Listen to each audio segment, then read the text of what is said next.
Okay, Peter here from Comfort Zone, just with 10 tips on how to lay your own bats, DIY, insulate your home if it's hot in summer and cold in winter. You want to put some insulation in your roof. So this is polyester bats on that side, just to show you what they look like in the roof, and this is actually earth wall bats on the other side. Now the reason why we've got two different types of product here is because the customer actually ordered some bats and then realised they weren't going to put them in, and so then they upgraded to the polyester. Now the polyesters are non-itchy, non-allergenic fibre, and whereas the fiberglass is itchy, and if you shook this in the light you'd get a lot of fibres in the air, whereas if you shake this there's no loose fibres. So PPE is the first thing, number one. You want to wear a suit, one of those disposable painter's suits if you're doing fiberglass bats, because otherwise you'll be itchy for days, and you want an asbestos rated mask in my opinion. With the polyester bats, well, you don't need a suit, and so you'll be a lot cooler in the roof if you're doing it yourself. And you know, as far as dust mask goes, it's just to protect you from the dust that's in your roof. So if it's a new house you probably don't have a lot of dust, but nonetheless you know, one of those $30 masks from Bunnings or something, or Walmart, is probably the thing to use. Now you also want a headlamp, like you see my offsider's got his headlamp and he's got the asbestos rated mask on, and so that's number two, is the headlamp. Now number three, you want to pick the right size bats. So you can see this is actually an iron roof. Now iron roofs 99% of the time are 430 wide bats. So these are 430 wide, and you can see that we fit two per bay, right, on there, and down here the bays are actually just single 430 wide bats. But over here, the customer, when they bought their earth wall, they actually bought 580 wide bats, and so you can see that's how wide that bat is there, right? So that leads me to number four. When you got the wrong size bats, you just cut them into size. Now it would be better if we had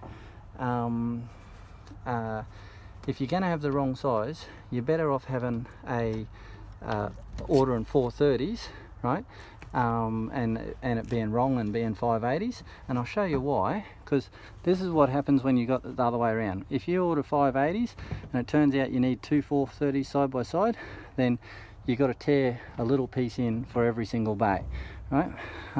But if you've got it the other way around and you imagine that this is a 580 wide bay and that's how wide it is, then you can put your polyester bat right there and you make one tear that bat in half, and then essentially you've got two 580s, right?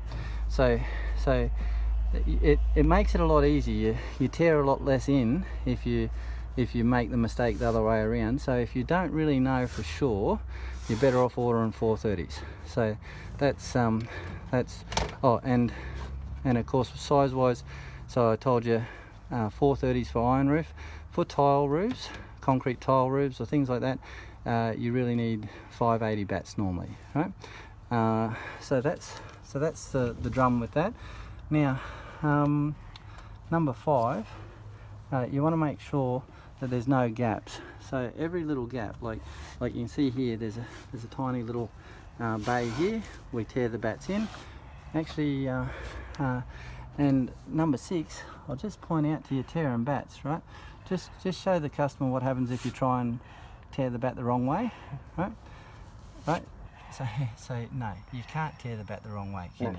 Right? You can tear a little piece off, but that's not tearing the whole bat, is it? Right?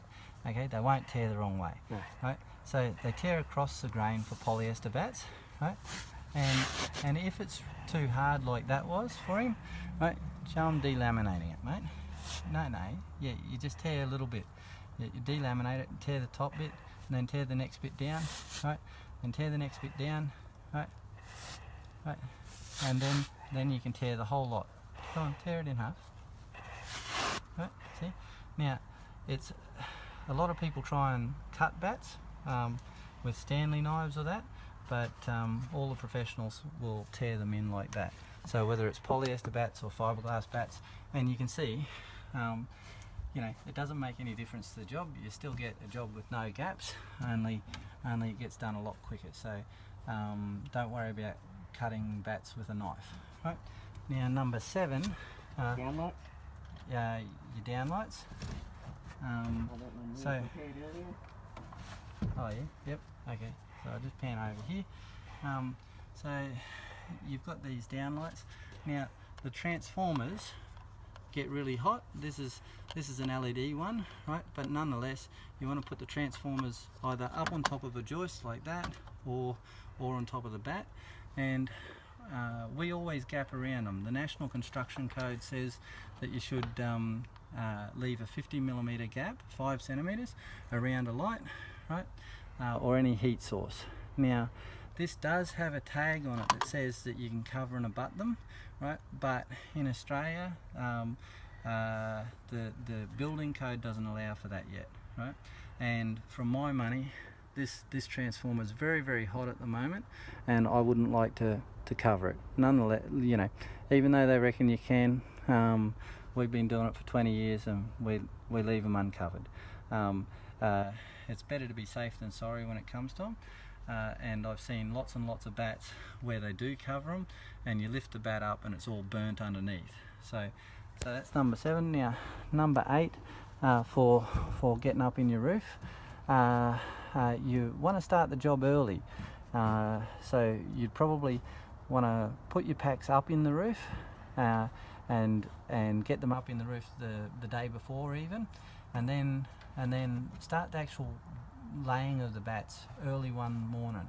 And when I say early, you can probably start as early as you like, but for us as contractors, we do 100 square meters in about an hour and 15 minutes with 2 guys from when we drive up to when we leave. But for you want to count on it taking you probably, if it's your first job, you want to count on it taking you about 3 hours or 3.5 hours per 100 square meters for 2 people, right? So in that time you want to drink lots of water. So number 9, if you're up in your roof, make sure that you drink lots of water. You don't need to drink cold water, but you do need to drink lots of water. And by lots of water, on a hot day we'll often drink 20 litres of water while we're on site. If we're on a big job that takes us 3 hours, might drink 20 litres of water on that job, 10 and 20 litres, you know. But yeah, so you do drink a lot of water. Now also, if it's that hot and you're working in it when it's really hot for some reason, we tend to have to work when it's hot because customers don't like us waking them up at 4 a.m. But if you're gonna be up in a roof when it's really, really hot, you want to eat some salt. So either eat some salty food. If you start feeling like you're getting a cramp, you we just have a bit of a salt shaker, and if we start cramping up, we put a bit of salt on our finger and eat that, right? So you can buy electrolyte drinks, but all that is salt. And you see how my offside is getting in there to do that little gap down there. That's number 10, I think. Gaps, 1% gaps reduces your efficiency by 30%. 5% gaps reduces your efficiency by up to 70%. You should have called me to ask for that bit, but anyway.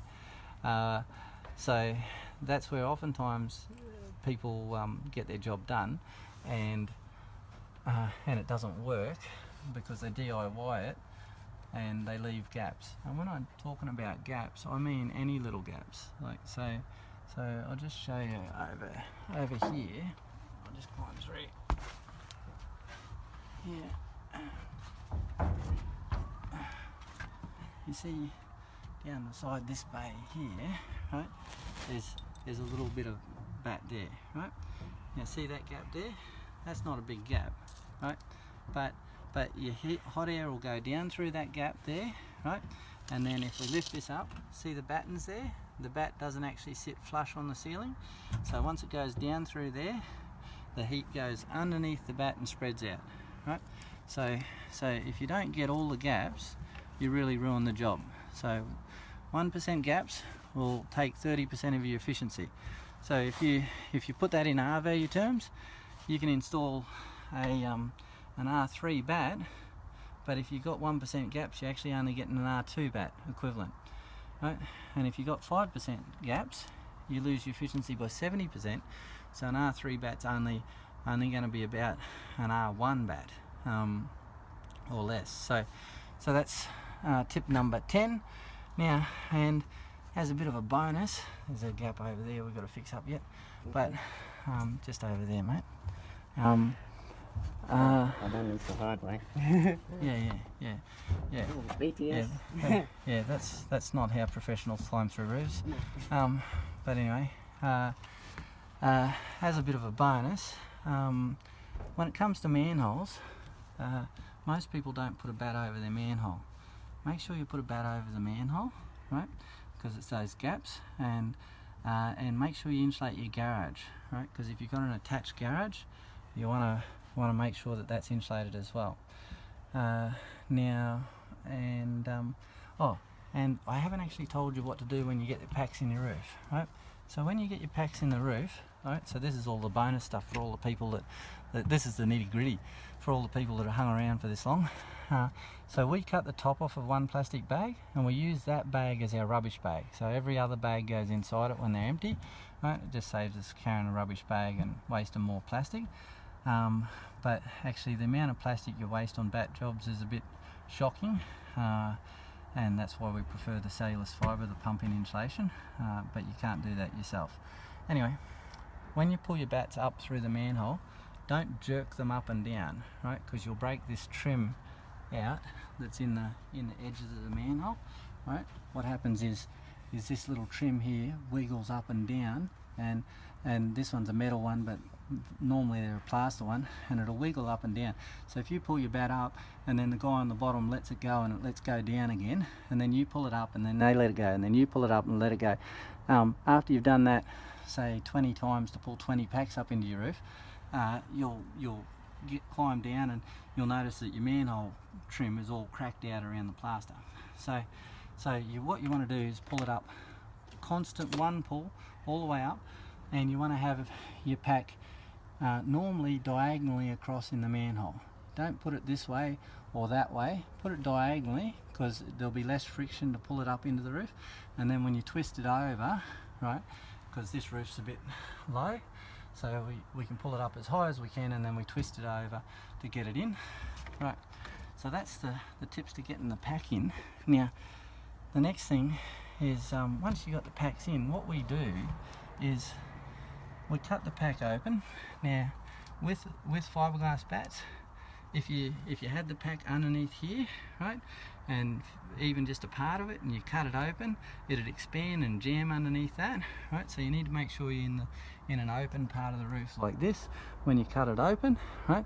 The polyester bats aren't jammed in as tightly, so they don't expand as much, so they're not as big a problem for that. But now, so once you cut it open, to do the job quickly, you toss out the bats first. So you cut the packs open, and you want to toss 2 bats in each bay, but you don't want to toss them all the way to the end, do you, Noah? Because if you toss them all the way to the end, when you go along in that end, they're in your way, right? So you just want to put 2 bats in each bay, right? And you toss them down, toss them up the other end, right? And then you climb into the edge, do your edges first, and go along behind that joist there, do all your edges, and then go across, and then do along this edge, right? There's 2 tight little bits up the other end, and I would have done them first, because your edges and your tight bits are going to be the hottest. So you want to start on those, and if you toss your bats out first, then you know you've got enough product in the roof, and you kind of just know, like that bay down into there, I put 2 bats just leaning over the top of this joist here, right? And then when we're crawling along in there, we just grab one, pull it in, grab the next one, pull it in, and tuck it underneath that one, and then when we're out on this end, we can tuck it in, right, on this end. So that makes your job quick, right? And when you're this hot and that, you don't want to be doing it slowly. Now Now, and then you kind of don't pull up into the roof all the pats that you need. I normally recommend leaving about 10 or 20% of your coverage downstairs until you're finished. For starters, you're going to want to climb out of the roof anyway and have a drink. But secondly, oftentimes the measurements are wrong, and you know, this roof has got a lot of timber in it, and so when you've got a lot of timber, there's an allowance of 4% for timber, right, with most manufacturers, but you might have 6 or 8% timber in your roof, and so you know, you might not use them. Well, you don't want to have them up here and then have to drag them back downstairs again, because getting the packs back down through the manhole's a pain. So when you get all the edges done, then you literally just count up. Oh, I need 1, 2, 3, 4, 5, 6, 7, 8, 9, 10 bats here for the middle, right? And then, oh, well, there's 12 bats in a pack. Okay, well, I'll just pass up 10 bats, you know, rather than pull a whole pack up.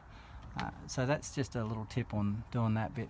Now, you'll see, actually, I'll just crawl over here to the tight little bit, right?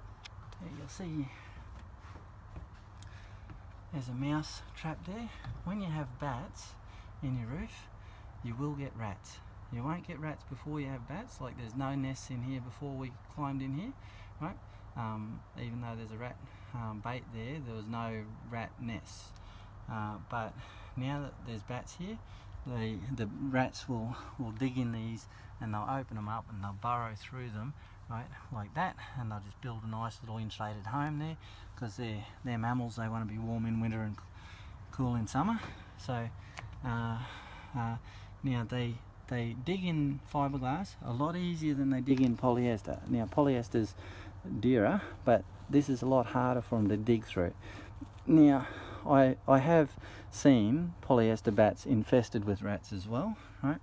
The only product on the market that doesn't get infested with rats is your pump-in cellulose fibre, and that's because it's treated with borax. And the borax is a natural insect killer, kills any ants, spiders, cockroaches or silverfish that are in your roof, and it's more fire retardant. If you put a flame on this, right, so imagine that this was a fire downstairs and it was attacking the bottom of this insulation would just melt away from the heat and expose the joist timbers to the flame, and then the joists would burn, right? But the cellulose fibre, it won't recede from a flame, so it's more fire retardant than anything else, which is part of the reason why it's the only one on the market with a lifetime guarantee. Now, I was just going to climb over, sorry for the motion here, I'm just trying to get through some timber here. Let me climb around that one. Right. Okay, this here was a lot easier when I was younger, I can tell you. Now, I'll just climb up here, and I'll just show you up in this end here, right? So, you can imagine, right, there's a whole section underneath there. It's very hard to see, right?